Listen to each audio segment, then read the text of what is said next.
Donc, j'ai créé des en-têtes. La première en-tête, c'est Week 1, Core Gameplay Prototyping. Et la nouvelle en-tête que vous voyez là, c'est Week 2, UI Coordinate Systems. Alors, dans chacun de ces deux éléments-là, vous allez avoir des choses qui sont un peu répétitives, qui sont de la même forme presque. Le PDF de la présentation du cours, des questions d'évaluation à 20% pour lesquelles vous avez des essais multiples. Et comme je disais voilà, avant de débuter la séance, c'est que vous pouvez faire autant de tests que vous voulez. Et la nouvelle chose, si je vais cliquer là-dessus, c'est que vous avez une extension de délai maintenant qui est jusqu'au 28 avril. Donc, normalement, le délai était aujourd'hui le 21.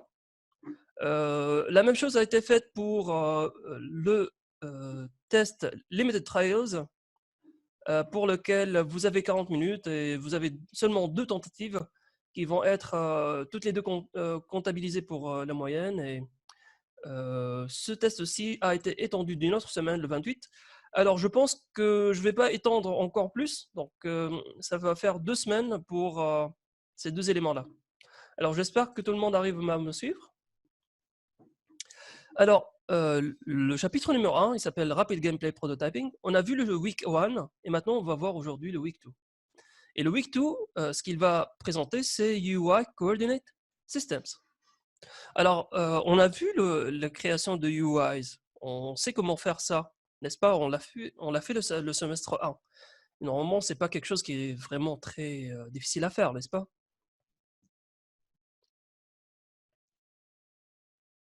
Bon, lorsque je me mets un peu au silence, c'est que j'attends un peu une réaction de votre part. Mais à la limite, je dirais que ce qui va être un peu nouveau dans cette présentation-là d'aujourd'hui, c'est que, en gros, on va réviser rapidement les choses qu'on connaît et on va rajouter quelques astuces, disons, d'experts en la matière, des personnes qui vont être un peu expertes. Il y a des petites manipulations. C'est pas gros, donc en comparaison avec les 50 pages qu'on avait dans le chapitre numéro 1, là j'ai seulement 14 pages. Et ça fait quelque chose qui est acceptable et que je pense, point de vue savoir, il y a une bonne balance entre ce qu'on connaît et les choses nouvelles. Alors, je commence rapidement, directement dans le plein vif du sujet. Et comme introduction, c'est quoi l'objectif d'une UI, d'une User Interface, en gros? Après avoir rapidement fait le prototype, donc à partir du Game Design Document, on a essayé de faire un premier exemple de jeu dans le Week number 1. Maintenant, on va essayer de créer des interfaces graphiques. Et l'objectif principal d'une interface graphique, mes mademoiselles et mes messieurs, c'est principalement de faciliter l'échange et de donner du feedback vers le joueur. Donc, the main معناها goal, لهنا مساء نحكيو على اليو اكس UX, UI, okay, UX. يوزر اكسبيرينس UX, user experience. I would say for me, UX, okay, UX is something when you say X, it could be relative to يو اي. something, yeah, an interface that would be working on any given platform. Yeah, so UX, the X for me is relative to X platform. So this is destined to be working on any given platform. Okay, and then on any given platform, whatever is our resolution or whatever is our mode of display, it could be horizontal, could be vertical. In all of these cases, I don't know, we are working on HD screen, we are working on very tiny screen for a mobile phone, an old-fashioned mobile phone. In all of these cases, we have to give correct feedback. And it turns out that this is a consideration that needs to be seriously considered. So yeah, creating interfaces in Unity is relatively easy, but making that these interfaces work on any platform is a bit challenging. Right, so providing feedback to the player is crucial, and we need to make this. So the next point is that if we try to remember what are the main things to have about user interfaces, they need to be responsive, yes. So they need to be carefully made in order to, yes, consider all the different aspects and sizes, and they need to react to the different changes in sizes. The changes in sizes could be coming from various devices. We need to know how our interface would perform in any situation. Donc je sais pas, vous arrivez à me suivre en anglais? C'est bon? Oui. Voilà, elle me dit oui. Après, pour les autres personnes? Monsieur, شوية يعني. شوية. Donc, Asma? J'ai pas entendu Asma. Oumaima? Haytham? Majdi? Anwar? Ça va. Donc, ça va? Plus ou moins, là, comme ça. Oumaima. Bon, en gros, je peux faire une balance en fait. Ce que je cherche à faire, c'est donc Benahsin Mariam, admit. Donc voilà. Donc normalement, Mariam Benahsin, elle est avec nous. Non? Ah voilà. Donc bonjour, mademoiselle Mariam. Donc on poursuit. Bonjour, monsieur. Bonjour, Sparkhir. Donc, on est en train de voir un peu un nouveau contenu qui est relatif au week number 2 des UI Coordinate Systems. Et on disait que les interfaces user interfaces sont parfois un peu délicates à gérer lorsqu'on a différents dispositifs sur lesquels on voudrait faire apparaître notre interface. Que ce soit un téléphone ou bien un écran géant ou bien je dirais en mode portrait ou bien en mode paysage. Ces choses-là, elles peuvent être un peu délicates à gérer. Et c'est là un peu notre expertise qui va faire en fait qu'on va devoir savoir comment manipuler ces différentes conditions-là. Alors, le quatrième point, c'est qu'on devrait être capable de gérer différents systèmes de coordonnées. Effectivement, les interfaces utilisateurs, mesdemoiselles et messieurs, elles peuvent être affichées de différentes façons. Il y a ce qu'on appelle des coordinate systems, des systèmes de coordonnées. Je vais revenir sur ces éléments-là. Vous allez voir que vous connaissez déjà ces éléments-là et je vais les expliquer encore une fois. Ensuite, il se peut que certaines interfaces soient un peu lourdes à exécuter. Donc, on doit aussi penser à la performance. Il faut que notre interface s'affiche rapidement. Donc, when you have to implement it, we have to keep in mind that performance is very important. So, il va s'avérer que certains systèmes de coordonnées que vous voyez là, ils sont plus lourds que d'autres. Il y en a 3 en fait. Il y en a 3. Et l'un d'entre eux, il est un peu plus lourd que les 2 autres. Et je vais vous poser la question, lequel peut-être? Et on va le voir. Enfin, donc, comme introduction, on peut dire aussi que une fois notre interface programmée, réalisée, bien faite, il ne faudrait pas qu'elle soit un peu trop exagérée de façon à faire perdre l'attention. Donc, elle devrait être bien pensée, bien réfléchie, de façon à ne pas perturber la vue. En gros, les interfaces graphiques, mesdemoiselles et messieurs, elles sont placées dans les coins. Donc, on a le coin haut gauche, le coin plutôt haut droite, bas droite, ou bien bas gauche et haut gauche, ou bien les bords. En gros, c'est ça les emplacements principaux où on va penser à placer nos interfaces. Sauf si on a un menu de pause ou bien un menu d'arrêt de jeu. Et là, on pourrait afficher certaines interfaces. Ou bien si on le veut vraiment, nous, dans notre jeu. Voilà. Encore une fois, prenez la liberté. Vous pouvez me poser n'importe quelle question que vous voulez. Est-ce qu'il y a des questions là-dessus jusqu'à présent? Ça va, monsieur. Ça va. D'accord. J'aurais aimé que vos enregistrements, vos voix apparaissent dans l'enregistrement. Malheureusement, je ne sais pas comment le faire. parce que dans l'enregistrement d'une heure que j'ai laissé, je ne trouve pas trace des personnes qui ont parlé. Donc, bon, à la limite, je vais voir dans Zoom est-ce qu'il garde trace ou non de vos réponses. Alors, après cette introduction, on a un peu repensé un peu c'est quoi les interfaces et à quoi elles peuvent servir. On progresse. Il s'avère qu'il y a 3 systèmes de coordonnées. Le premier s'appelle Overlay pour les caméras. Donc, le premier s'appelle Overlay. Le deuxième, il s'appelle Camera.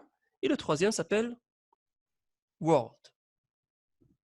Alors, c'est quoi la différence entre ces 3 éléments-là? Donc, pour certains, ils se rappellent bien du système de coordonnées. Donc, est-ce que certains d'entre vous connaissent ou bien se rappellent des 3 systèmes de coordonnées d'affichage pour les caméras, pour les user interfaces, pardon. لا عاود بس ما سمعتكش بالباهي. Alors, si on va créer une user interface, on va créer principalement la première chose, un canvas, n'est-ce pas? ان كانفاس فيه لي بوطون. بالضبط. Alors, le canvas, il y a 3 façons de l'afficher.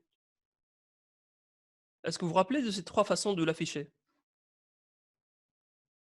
Alors, si je vais vous rafraîchir un peu la mémoire, je vais cliquer sur Unity.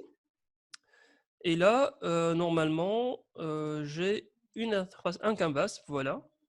Et dans ce canvas-là, les 3 façons d'afficher, j'espère que vous voyez un peu les éléments. J'ai Screen Space Overlay, Screen Space Camera et World Space. Est-ce que vous vous rappelez c'est quoi la différence entre ces 3 choix-là?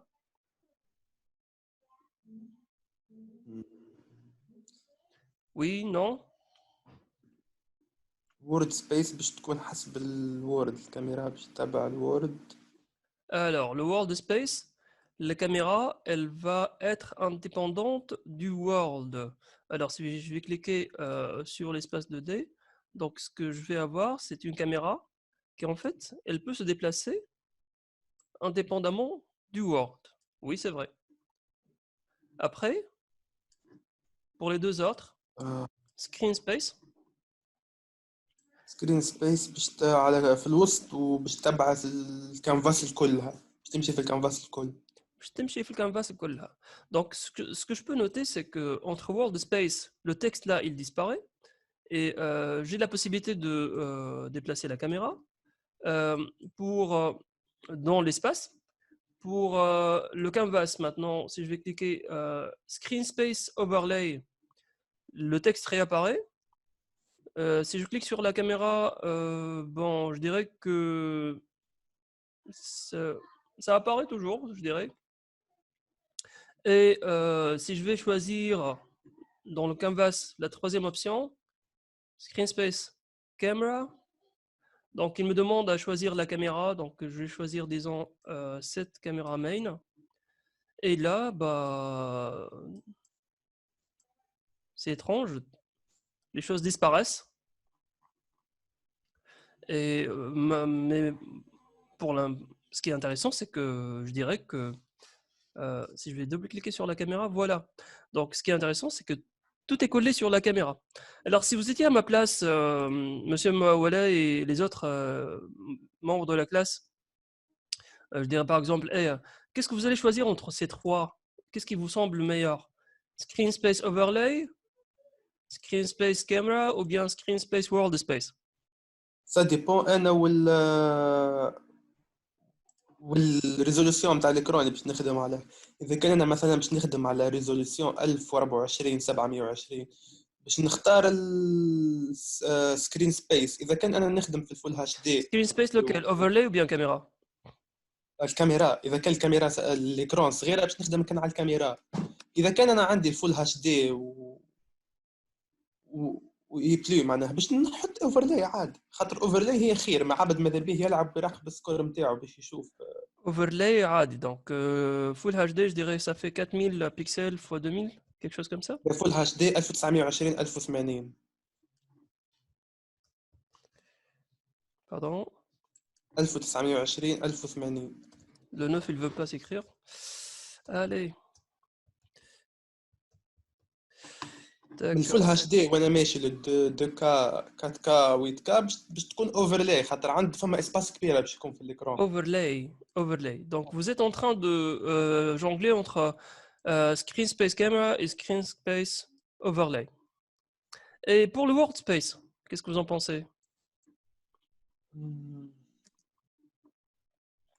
Alors, en gros, le World Space, la nuance, la différence entre World Space,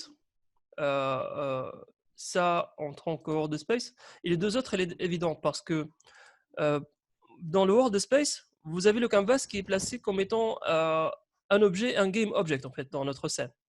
Donc, il va être géré comme n'importe quel autre cube et il va être donc affiché. Il peut être déplacé en fait dans notre espace. Donc, il va être visité par la caméra. Donc, la caméra, elle va venir se déplacer. Donc, je vais déplacer ma caméra comme étant un visiteur. Et petit à petit, ma caméra, elle va pouvoir, lorsqu'elle est proche de l'espace, de l'objet, elle va pouvoir le voir. Pour les deux autres éléments, donc caméra. Donc, tout simplement, le canvas, il va être collé devant la caméra. C'est pour ça, lorsque je clique sur la caméra, je regarde ce qu'il y a là-dedans en 2D, tout mon canvas, il va être collé devant la caméra. Et tout ce que je vais faire, il va être toujours affiché devant la caméra. Pour le overlay, là, il va être... tous les graphiques, ils vont être donc placés en overlay, en couche over sur l'ensemble des éléments. Donc là, si je vais cliquer sur le canvas, tout ce que j'ai là, il va être toujours affiché en overlay, en une couche de dessin peinture sur ma scène. Et dans ce cas-là, j'ai les éléments de UI qui sont toujours apparents. Ils vont apparaître peu importe ce que j'ai dans la scène. هذه سادة مسيو قاعده في اليو اي مسيو. اذا كان انت باش تحطها كان كاميرا باش يظهر كان البلاير والورد نتاعو هو يلعب كيما كان مش باش يظهر لي زانفورماسيون الاخرين. لي زانفورماسيون الاخرين زاده باش تكون فما يو اي هكا مزيان في شو اسمه في الانترفاس. D'accord. باش تكون مربوطه مع الاكران. اذا كان انا مثلا كيما في الاكران تاع التليفون مثلا مش كيما في الاكران تاع جي 1 كيما في الاكران تاع اس 10 ولا اس 9 خاطر الاخرى اكبر دونك نجم نخرج بلو دانفورماسيون نجم نحط اوفرلاي في لي اكران الكبار. Alors, je pense, Monsieur Wallet, concernant la résolution, la grandeur de résolution, le mode d'affichage entre ces trois-là, il peut être changé. Mais ce qui va vraiment changer l'effet de façon considérable, c'est cette partie-là, ce qu'on appelle les anchors. Et si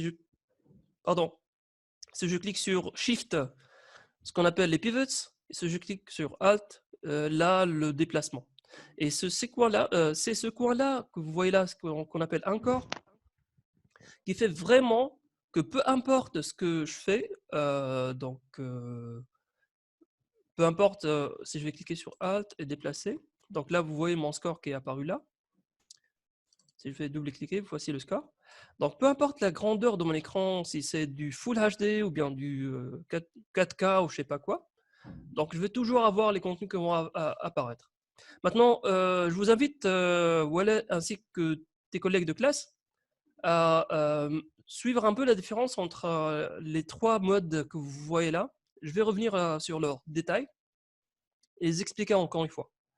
Alors, durant le premier semestre, on a déjà manipulé ces modes, ces contenus, ces user interfaces, et je vais vous rappeler un peu maintenant, encore une fois, leurs différences. Alors, là, j'ai posé déjà la question entre la différence entre ces trois-là. Et une autre question que je vais poser dans un instant, c'est qu'est-ce qu'on va choisir pour notre jeu? Alors, ceci veut dire que l'on va devoir consulter encore une fois le GDD, le Game Design Document. Et je vais laisser cette deuxième question-là pour un instant. Maintenant, le Screen Space Camera, qu'est-ce qu'il permet de faire? Tout simplement, le Screen Space Overlay. comme son nom l'indique, c'est un overlay.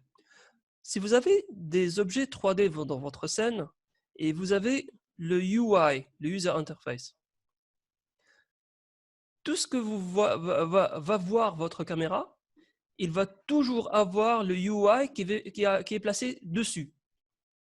Et le UI, il peut être placé dans n'importe quel canvas. Le canvas, il n'est pas vraiment en liaison avec notre scène. Le canvas, il est totalement indépendant. Et c'est le cas d'ailleurs, si vous regardez un peu par ici, si je vais choisir le canvas et je vais le placer en overlay, vous pouvez noter que le canvas, mes chères mesdemoiselles et mes chers messieurs, il est totalement indépendant en fait. C'est un objet dans la scène. Et tout ce que je peux avoir dans mon dans Character Boy, donc tout ce que je peux avoir dans ma scène, il est totalement indépendant du canvas. Mais dans l'affichage, il va prendre ce petit carreau-là noir, il va toujours le mettre en overlay sur mon écran.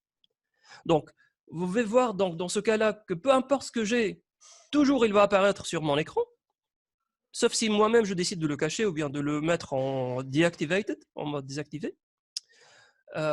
Et c'est un avantage qui peut être efficace. Et effectivement, c'est l'un des modes les plus efficaces, les plus rapides dans l'affichage. So it draws the canvas directly on top of the final render. Any elements are going to be on top of everything in our scene. Tout va être toujours en haut. And this is considered the default by standard. This is the standard UI mode of overlay. So when you choose a canvas, this is going to be by default the first choice. And there's a problem. It doesn't offer the ability for objects to be drawn in front of the UI. Donc, on pourrait avoir le besoin, je pense que Walid l'a mentionné il y a un instant, d'avoir ces objets-là, 3D, qui sont dessinés sur l'interface. Pas toujours l'interface qui est dessinée sur les objets. Vous voyez? Et c'est pour cela qu'il y a un autre mode, qui est le mode World Space. Dans le mode World Space, eh ben, les interfaces elles sont affichées comme étant un objet dans la scène, et cette interface-là, UI, elle va être placée dans notre scène comme étant un rectangle. Et lorsque la caméra elle va se déplacer dans toute la scène, et notre interface elle va être tout simplement un plan, et la caméra elle va venir se balader et elle va se faufiler en 3D, se déplacer, tourner un peu à droite, tourner un peu à gauche, zoomer, progresser un peu et venir se placer devant la user interface. C'est comme si vous étiez dans un garage. Vous regardez à travers la caméra, vous tournez la caméra dans le garage et vous regardez un peu la porte. Sur la porte, vous avez une interface graphique, une UI, qui vous affiche par exemple les pièces de rechange que vous avez, par exemple une roue, une clé à molette, je ne sais pas quoi. Donc, elle vous indique que vous avez ces éléments-là. Ensuite, vous tournez la caméra. Vous imaginez avec moi que vous tournez par exemple à gauche et vous progressez dans votre jeu, vous prenez votre voiture et vous déplacez dans votre espace. C'est ça le World Space. Alors, le World Space, il offre clairement l'avantage d'avoir des éléments 3D qui sont affichés en dessus de l'interface. Ensuite, il permet vraiment des effets très sympas. Le seul souci, c'est que pour faire ce que je viens de dire maintenant, comme le garage et la voiture, il faut être vraiment un expert, plus ou moins un très bon artiste. Donc, it does take extra art. So you need to be creating very well-polished quality graphics in order to make these things work. Donc, vous devez être un peu artiste pour faire ces choses-là. Donc, les game objects peuvent être en dessus des UIs. Ils peuvent aussi être avant ou bien derrière les user interfaces, puisque c'est un simple plan dans l'espace. Bah, nos objets peuvent être dessinés en dessus ou bien derrière. Pas de souci. Donc, le problème, c'est qu'on doit vraiment déplacer nous-mêmes la caméra. We need to make sure that our camera is going to adjust exactly to where the user interface is. And we need also, in this special case, to take into consideration the aspect ratios and screen sizes. Donc, si jamais notre écran il est un peu plus grand que ce qu'on espérait avoir, donc peut-être au lieu d'avoir par exemple 1800, on va avoir par exemple 2000 ou bien plus pixels sur la largeur, eh bien, ce mode-là, il ne gère pas automatiquement, contrairement au premier mode Screen Overlay qui va gérer automatiquement plus ou moins l'interface, l'étirement de la user interface. Ici, on devra gérer nous-mêmes plus manuellement la user interface. Entre ces deux modes-là, il y a un mode qui est un peu qui donne un peu les avantages du premier et du deuxième. C'est le troisième mode qui est le Screen Space Camera. Alors, le Screen Space Camera, ce qu'il permet de faire, en fait, il permet d'attacher une user interface à la caméra. Donc, où vous vous déplacez, vous allez avoir la user interface qui est placée sur la caméra. Et si vous changez, par exemple, de caméra, donc vous étiez sur la caméra 1 et vous passez sur la caméra 2, eh bien, il se peut que la caméra 2 n'a pas de user interface qui est placée là-dedans, et donc vous êtes totalement libéré de la user interface. Ou bien vous pouvez donc déplacer un peu les éléments pour qu'ils soient plus ou moins avant ou derrière le UI. Donc, ce mode combine un peu les avantages des deux systèmes. So, you get information on the aspect ratio of your camera. Donc, vous avez l'aspect de la résolution en hauteur par largeur de la caméra. Et vous avez aussi la possibilité de dessiner des objets dans l'espace 3D. Le problème avec ça, c'est que, en fait, ça prend des ressources. C'est pas léger. So, it comes at the cost of an overhead in computation. Donc, si vous avez la question, si jamais vous avez une question à propos, c'est quoi le système entre ces trois-là qui va consommer le plus de ressources? Eh bien, c'est le Screen Space Camera. Eh bien, tout simplement pourquoi? Parce que dans chaque nouvelle image, tout l'espace de coordonnées, toute l'interface graphique, elle va être recalculée avec n'importe quelle image qui va être affichée par la caméra. So anytime the camera moves, the canvas is redrawn and is recalculated. So il y a du calcul qui va être refait. Donc oui, elle se peut lire Hive, d'accord, mais vous pouvez aussi noter qu'avec ces deux arguments-là, elle regroupe un peu les avantages des deux autres précédents systèmes de coordonnées que j'ai mentionnés. So with World Space Mode, be sure to set your main camera. So, oui, donc c'est très important. Comme je le disais, je pourrais avoir une première caméra, une deuxième caméra. Et avec ce mode-là, avec le screen, si jamais on change d'espace de caméra, il faut toujours s'assurer c'est quoi la caméra qui est active en fait. Parce que otherwise, the camera is going to look at the camera.main every frame. Donc, sinon, ce système-là, il pourrait, si jamais utilisé, il pourrait consommer des ressources sans que vous vraiment ayez besoin. Voilà. Going now to another idea about GDD UI requirements. Donc là, je vais revenir un peu sur cette question-là que j'ai mentionnée. Alors, si vous vous rappelez, j'ai placé cette question-là et on a essayé de répondre là-dessus. Maintenant, avec ce que je viens de vous montrer, avec ces trois systèmes de coordonnées-là, Overlay, Camera et World, selon vous, qu'est-ce qui est, disons, meilleur pour notre GDD, pour notre jeu? Alors, vous allez évidemment me dire, monsieur, on doit avoir notre GDD devant nous. Hein. C'est pour cela que je vais placer un lien sur le GDD.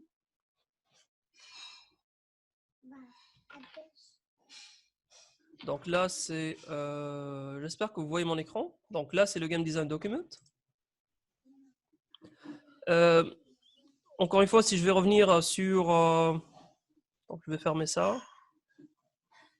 Le GDD, c'est ça, c'est ce lien-là en fait. C'est ce que j'ai placé ici, c'est exactement par ici, c'est exactement, non, par là, pardon. C'est exactement ce premier lien que vous voyez là, le GDD. Alors, la question, elle dit, avec ces trois systèmes de coordonnées-là, avec ce que je viens de mentionner à l'instant, c'est quoi le système de coordonnées que vous allez choisir? Ou bien c'est quoi les choses, les interfaces graphiques que vous allez, les user interfaces que vous allez choisir pour votre jeu? C'est ça. Overlay. D'accord. Vous pensez à overlay. Maintenant, la deuxième question, logiquement, c'est quoi les éléments texte, les boutons, les choses dont vous avez besoin dans votre jeu selon le GDD? Alors, je comprends que vous allez me dire, monsieur, on doit lire le GDD. Alors, j'ai pensé peut-être que je vais vous laisser un peu le temps pour le lire maintenant. Donc, encore une fois, je vais lire maintenant le GDD rapidement. Je vais arrêter la session et le recording surtout. Et je vais revenir après et vous allez me dire qu'est-ce qu'il faut mettre dans le GDD, dans la user interface en fonction du GDD. Alors, je vais lire rapidement. So, introduction. Here's the mail received by Steve. Steve is our designer, and we are going to make a game with him.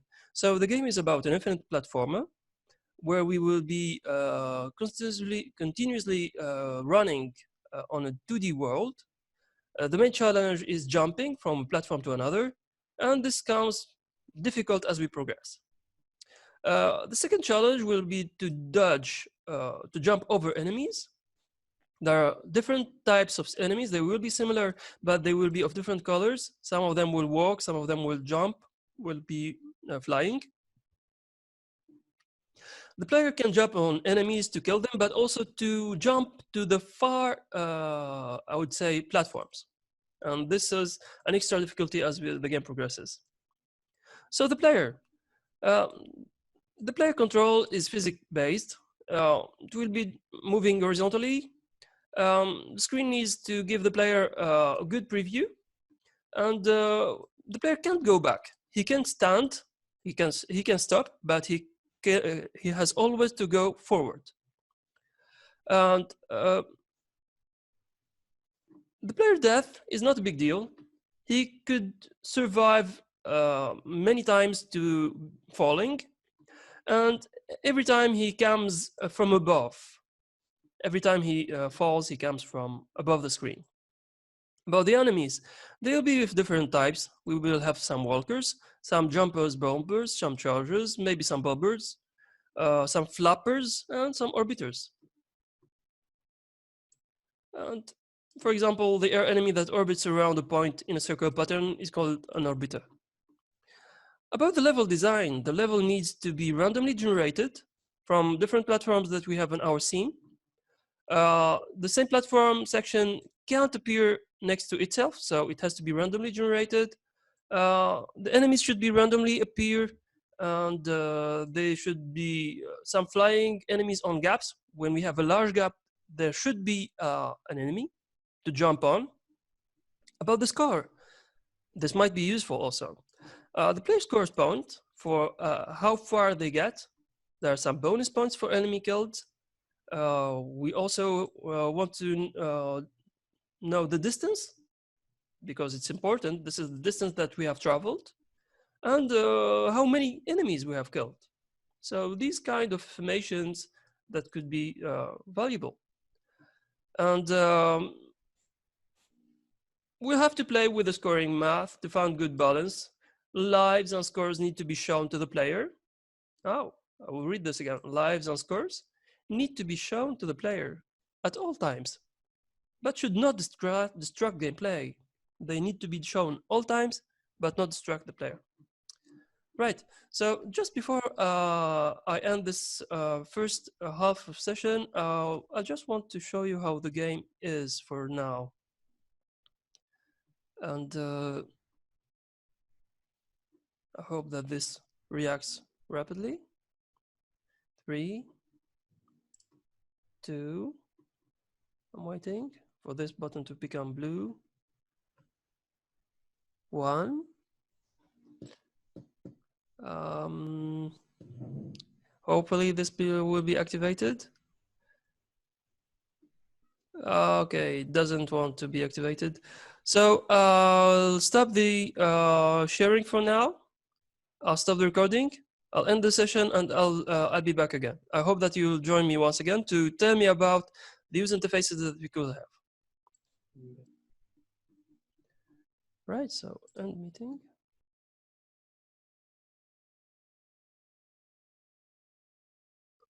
Le jeu, il semble vraiment très banal, très basique, mais je ne sais pas si vous avez consulté la version Mario proposée par l'entreprise Nintendo, qui est maintenant accessible sur Android. Eh bien, aussi basique que le jeu Mario qu'il soit, et ça fait maintenant plus de 30 années que Mario il évolue, c'est exactement le même principe. C'est un jeu de plateforme, et la seule chose qui change, c'est vraiment, à mon avis, c'est le temps que vous consacrez à créer quelque chose qui est vraiment spécial dans le jeu. Donc, créer un jeu de plateforme, c'est facile, mais créer un jeu de plateforme avec des graphiques intéressants, avec des animations intéressantes, avec des personnages, avec une petite histoire, c'est là tout l'enjeu. Hein. Et vous pouvez vraiment, et on peut tous générer du revenu si jamais on arrive à créer un jeu de cette façon-là. Surtout avec des scénarios et des graphiques qui sont intéressants et une expérience de jeu qui est bien pensée. نينتندو أحسن شركة تصنع جيمز جرافيك فيها طيارة عندها Effectivement. أكثر من برشا جو عندها هم جيم في فير كما زلدا. Yeah. Et personnellement, j'étais vraiment étonné de voir un jeu comme Mario, un très vieux jeu, comment il évolue maintenant en version mobile. Et vraiment, lorsque tu testes le jeu, tu as vraiment envie de l'acheter parce qu'il est très, très, très intéressant. Et ce qui choque, c'est que c'est exactement le jeu que vous voyez là. C'est un jeu de plateforme. C'est exactement comme le petit bonhomme, le robot que vous avez là, sauf que c'est en 3D, c'est pas en 2D. Et tout le reste, c'est en 2D. Et c'est une expérience qui est très, très intéressante. Alors, ma question pour vous, mes messieurs et mes mademoiselles, je reviens à la présentation. Où est-elle? Celle-là. Qu'est-ce que vous pensez qui va être... Alors, pardon. What do you think we have to place in our user interface according to the GDD? Alors, dans ce jeu, c'est quoi les choses que je devrais afficher? Vous avez là déjà le score. C'est ثم quoi les autres? اللايفز نتاعو. Lives. Donc, c'est Anwar. اه Lives. How many lives? Donc, ok, peut-être que je pourrais placer le score et le nombre de vies. فمش حوايج أخرى مهمة في الجو هذايا. ثم البروغريس نتاعو. Progress. Donc, how much distance did I traverse? I think that this is a very, very crucial information in this special game. Yeah. I think that it might be also useful about how many enemies did I kill. Because we already mentioned that we might have some bonus points. If we kill some amount of enemies, we might have an extra life. So it might be interesting to have feedback to the user about the lives. Yeah. فماش حاجة أخرى زعما intéressante? Est-ce qu'il y a d'autres choses qui peuvent être intéressantes? Alors si je vais jouer le jeu, vous sentez pas un peu perdu dans le jeu?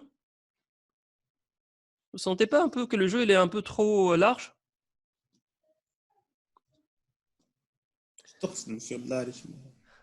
Donc la caméra ne me permet pas trop de voir l'espace de jeu où je suis parce que là, si je vais zoomer en arrière et si je vais cliquer par exemple sur le caractère, donc là je suis sur mon caractère boy, il se peut que j'ai vraiment besoin de voir peut-être une petite carte, une map qui me montre un peu où je suis et peut-être où sont aussi mes ennemis. Avec ce... في اللعبة حسب التست نتصور انه ماب توريني اكثر شوية من اللي ديسبلايد عندي يصير ميو مسيو بالضبط exactement. على خاطر ساعات الجامب تصير انا ما نعرفش شنو هو اللي باش بالضبط. Donc je ne sais pas où est-ce que vous allez, donc si je fais un jump et je tombe, je suis pas certain où est-ce que je vais atterrir par là, vous voyez? Oui, donc avec ça, une vue de cette sorte-là, elle sera vraiment intéressante. Donc, ce que je peux vous dire maintenant, à propos du GDD. Malheureusement, le temps il passe assez rapidement. On arrive, donc il se peut que je vais prendre quelques 5 minutes extra. So according to what we have mentioned, we need the life counter. We also need the score, and we need also to know how well they are doing. We also the GDD mentions also some nice two elements to have, like a rewarding system for defeating enemies, how much extra lives we have. We might also probably need to know how many enemies we have squashed, and this is everything that the GDD mentions. And quelque chose qui va être vraiment très couramment rencontré, c'est que vous allez vraiment pas avoir l'information explicite sur ce que contient ce qui est nécessaire dans votre jeu. So, vous allez devoir chercher les user interfaces. So this is why we have some UI ideas, like when you need to have discussions with your team. In this case, we have Steve. Donc nous avons besoin de discuter encore une fois avec Steve et de voir s'il y a d'autres choses dont on a besoin. Par exemple, on a besoin de regarder le map, où on est dans le world, navigation in the world, comme on vient de le dire. Quelque chose qui me permet de garder trace, something that keeps track of the enemies, like a mini-map. So, comme je le disais, la plupart du temps, most of the time, vous n'allez pas avoir cette explication détaillée de ce que vous allez devoir placer dans le user interface. Donc, vous allez imaginer ou bien vous allez vous inspirer du fonctionnement et essayer de proposer des choses qui facilitent un peu le feedback. Encore une fois, c'est pour cela que je mets en gras le feedback pour l'utilisateur, sans le distraire. Donc, feedback est très important à l'utilisateur sur les choses qui sont importantes dans le jeu. Et this is part of our job. Donc, c'est notre job à nous, c'est notre travail de penser à l'utilisateur et aux choses qui sont intéressantes à l'utilisateur pour qu'il les reçoive et de les afficher. Et bien sûr, ça va être un travail qui va être itératif en amélioration. Donc, on va devoir laisser un peu de flexibilité dans notre user interface, de la faire de la meilleure façon qu'il soit, afin que notre contenu soit lisible après. Donc, juste une indication sur les user ratios. Donc, il se peut que nous soyons dans une autre idée, ça, dans un contexte de travail statique où comme on le disait, on va avoir par exemple un seul écran d'affichage fixe, par exemple 2000 par 1080, ou bien je dirais 1080 par 2000, ou bien il se peut qu'on en soit dans un contexte dynamique où si, notre même jeu il va s'exécuter soit en horizontal, soit en vertical. Dans les deux cas, si on fait tourner le téléphone par exemple, en mode landscape ou bien en mode portrait, la résolution elle va changer. Et il se peut que l'on soit obligé de faire ça. On ne va pas être toujours dans le cas parfait où on va avoir des choses fixes. Donc, dans ce cas-là, on va devoir poser une question sur les résolutions qui vont être supportées par notre jeu. Et c'est quoi les aspect ratios? Par aspect ratio, je dirais, c'est quoi le rapport entre largeur sur hauteur? Il y a d'autres aspect ratios. Donc, si je vais revenir sur Unity, vous pouvez voir qu'il y a d'autres aspect ratios 5 sur 4, ou bien 3 sur 4, ou bien 16 neuvième, 16 sur 9, ou bien 16 neuvième. Donc tout ça, c'est des aspect ratios qui peuvent changer très lourdement l'affichage de notre texte que vous voyez là et de notre interface graphique, UI. Donc, les téléphones modernes, ils sont presque tous, si on va faire notre application sur le Dynamic, on va être toujours presque confronté à des résolutions qui vont changer. Et sur le côté statique, c'est possible. Donc, ça va rendre les choses plus faciles, mais c'est plus rare à avoir.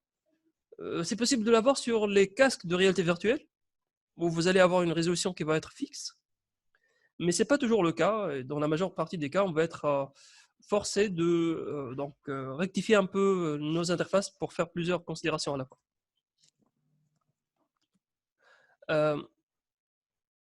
Maintenant, une autre question pour l'ensemble, donc des personnes qui sont là. Donc, je vais regarder. Donc, Omaima, Majdi, Haytham, Mariam, Asma, Anwar et Wala. Donc, je note que Aya n'est pas avec nous. Euh, Selon vous, dans notre jeu, qu'est-ce qu'on va choisir? Un système statique avec une résolution fixe ou bien un système dynamique qui va considérer plusieurs résolutions Dynamique, normalement. dynamiques? Donc, c'est Mariam Haka. Oui, monsieur. Et voilà. Donc, je crois que vous êtes d'accord avec Mariam qu'on va devoir utiliser le dynamique? بس هي الدايناميك خير بخاطر باش يتبادلوا البوزيسيونات وباش يكون فما اسباس للجيم بلاي باش يظهر. Ok. Et إيه، avec حكي le تجيك dynamique, vous voyez avec حسب ces... Mhm. اللعب حسب ما استانسنا شفنا لي جو وشفناهم الكل ستاتيك هي الخير معناها لا خاطر ينجم مثلا نبدا نلعب انا كي من هكا ويتبدل بورتري Mhm. Mhm. Ok. واذا كانت الرام ويبدا لو انت بي سي معناها باش تصير فما رندر مره اخرى باش يبدل البوزيسيون كي من هكا باش تصير حكايه. Ok, so, donc c'est pour résumer un peu votre idée, donc je dirais, vous êtes d'accord à vous fixer un peu l'aspect, soit vertical ou bien horizontal, mais même si vous fixez l'apparence, vous allez dire, vous n'allez pas changer le mode, soit c'est horizontal, soit c'est vertical. Donc soit je dirais Subway Surfer, où vous avez 3 pistes qui s'affichent en vertical, ou bien je dirais vous avez avec les jeux qui m'a pas dit, où les choses sont affichées en horizontal. Euh, et avec ça, je dirais, je reviens encore une fois, même si on va fixer la résolution, on n'a pas, on a fixé le mode d'affichage, mais on n'a pas le contrôle sur le nombre de pixels offert par le téléphone. Alors ton téléphone, à toi, voilà, il pourrait avoir 2000 pixels en largeur. Le téléphone de Aya, il pourrait avoir seulement 1000 pixels en largeur. C'est presque la moitié.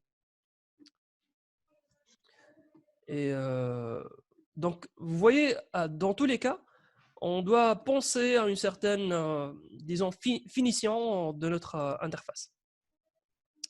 Alors là, je reviens un peu sur la nuance entre static et dynamic. Donc, je vais un peu nuancer ces deux modes-là.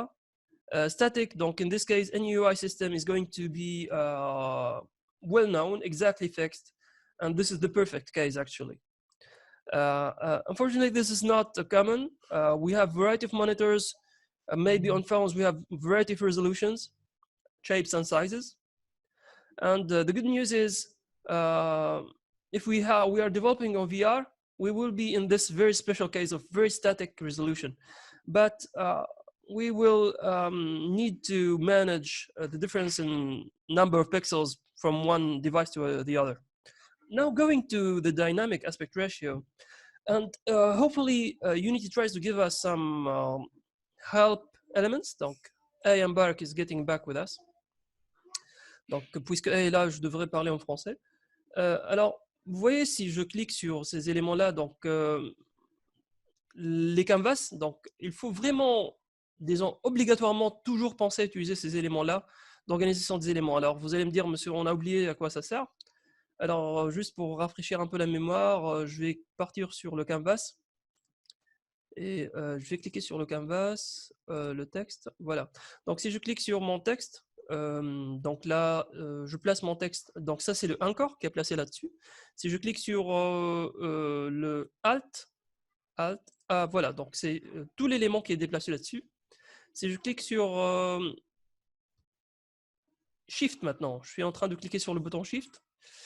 Il y a le Anchor et le Pivot. Vous voyez un petit point bleu qui apparaît là? Il y a le anchor et le pivot, les deux qui sont déplacés. Donc le anchor, ça donne un peu le décalage par rapport à la limite du canvas. Et le pivot, c'est relatif en fait à notre objet à nous, si on va l'agrandir ou bien le rétrécir. Disons qu'il va y avoir aussi un pivot global qui va être placé par là. C'est le petit point bleu que vous voyez là. So most UIs are to the sides, sometimes to the corners. Si on clique sur Shift, on va pouvoir, en plus du Anchor, déplacer aussi le pivot, c'est le point bleu là. Si on clique sur Alt, on va déplacer tout l'objet. C'est ce que j'ai fait là, avec tout l'objet qui se déplace. Et voilà, donc la prochaine étape, c'est de créer votre interface. Et c'est un peu le challenge numéro 5, ce que vous voyez là. Donc, dans le challenge numéro 5, je vais partir sur la plateforme UVT. Alors, je me permets de prendre quelques minutes extra. J'espère que cela ne vous gêne pas. Je ne vais pas prendre trop votre temps. C'est bon, et je mets un message? Ok. Donc, juste lié à l'interface de... Alors, je n'arrive pas à retrouver la plateforme UVT. Bon, il semble que j'ai... Ah, voilà, je reviens un peu en arrière. Alors, ce que je voulais vous montrer... Ah, voilà, c'est ça. Donc là, c'est le week 2. Là, c'est le development abilities. Donc, pour ça, sur 5 points, pour les personnes qui ont des PC et qui peuvent vraiment tenter ça. Donc, vous êtes demandé à télécharger ce challenge numéro 5. Et donc là, j'ai donné un délai d'une semaine. Vous essayez de proposer quelques user interfaces. Vous essayez de créer le score, des vies, des enemy counters et quelque chose qui va être adapté à l'écran. C'est très simple en fait, c'est pas très difficile à faire. Si vous arrivez à faire ça, bah, ça va être gracieusement, donc très bien apprécié et récompensé. Maintenant, la dernière chose qui reste, c'est un peu les exercices. Donc, si je reviens vers la suite du cours. Alors, il y a ces éléments-là, configuring what can be hit. Alors, ce qui me reste, c'est 2 diapos en fait. What can be hit et making the graphic raycaster.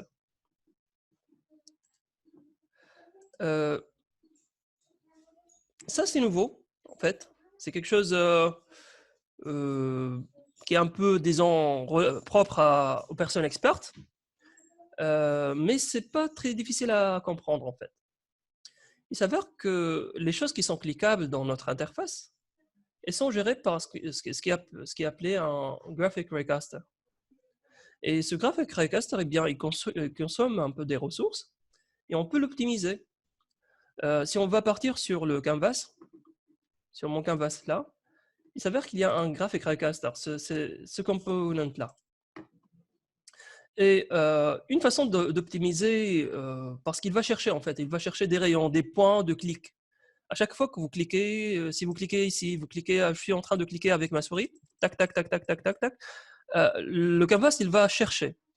Si vous avez par exemple des facettes qui sont inversées, donc au lieu d'avoir par exemple mon caractère de ce côté-là, qui est peut-être inversé de ce côté-là, eh ben, vous pouvez demander au graphic raycaster de l'ignorer.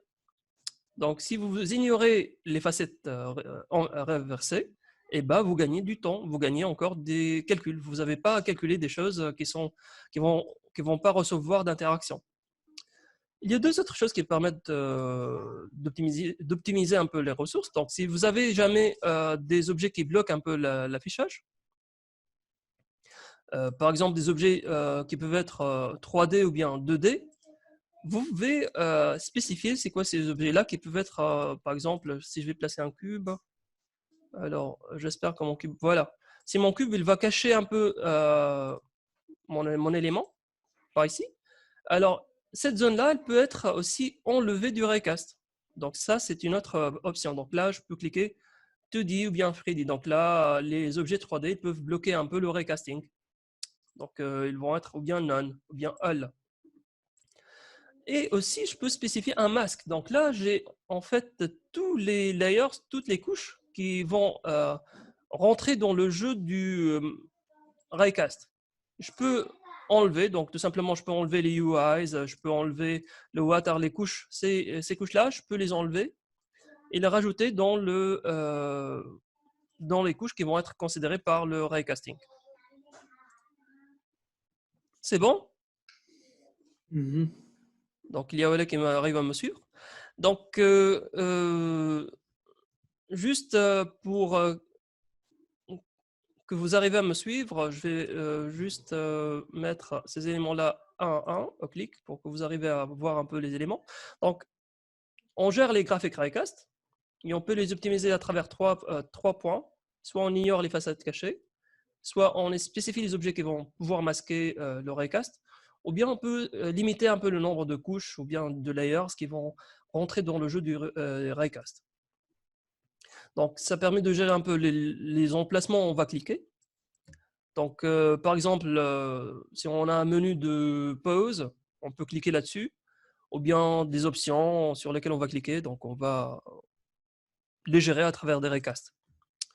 On peut l'améliorer en mettant off l'option des objets. Donc, on peut les objets qui vont donc, on peut le désactiver aussi pour les objets qui ne vont pas recevoir de clics. Donc, si je vais cliquer par exemple sur mon objet là, et je pense quelque part, vous avez retrouvé un lieu où... bon, là, c'est pas cliquable, non. Mais si jamais j'ai un objet qui est cliquable, par exemple, essayons de placer un bouton. Game Object, UI, Button.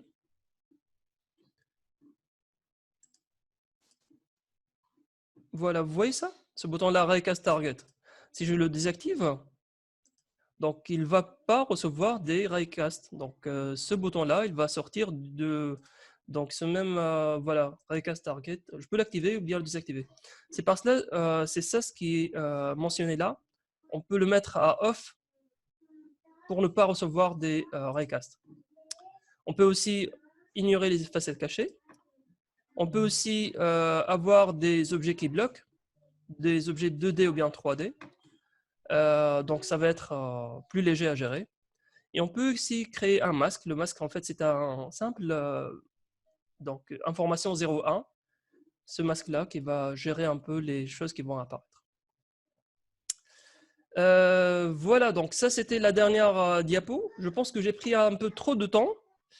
C'est bon, mes messieurs, mes mesdemoiselles? Oui, monsieur, ça va, c'est hello, Ben. Alors, il y a quelque chose qui est resté, en fait, cette dernière diapo. La dernière diapo que j'ai là.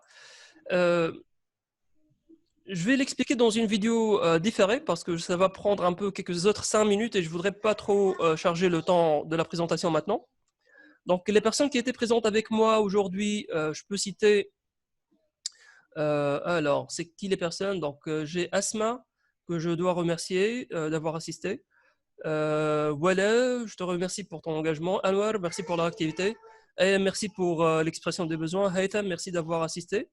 Bien que je comprends qu'Aytham, ils ne se sont pas très confortables avec les présentations directes, mais j'espère que les choses s'améliorent. Majdi, merci aussi, et Omaima.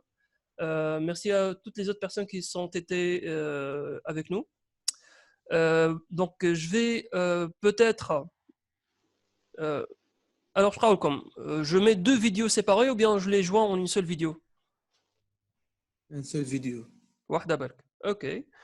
Bon, espérons que vous allez la consulter. Donc, avec ça, je vous invite maintenant à consulter les exercices. Donc, c'est le même principe exactement de la session dernière. Donc, là, vous avez des questions qui sont en accès multiple. Donc, vous pouvez tester, retester ces questions-là. Par exemple, if your game requires a UI visible all times, but nothing from game block of the game, from the game, UI elements which renders mode guarantee the UI to be rendered on top of all of this. Donc, c'est quoi entre ces trois-là?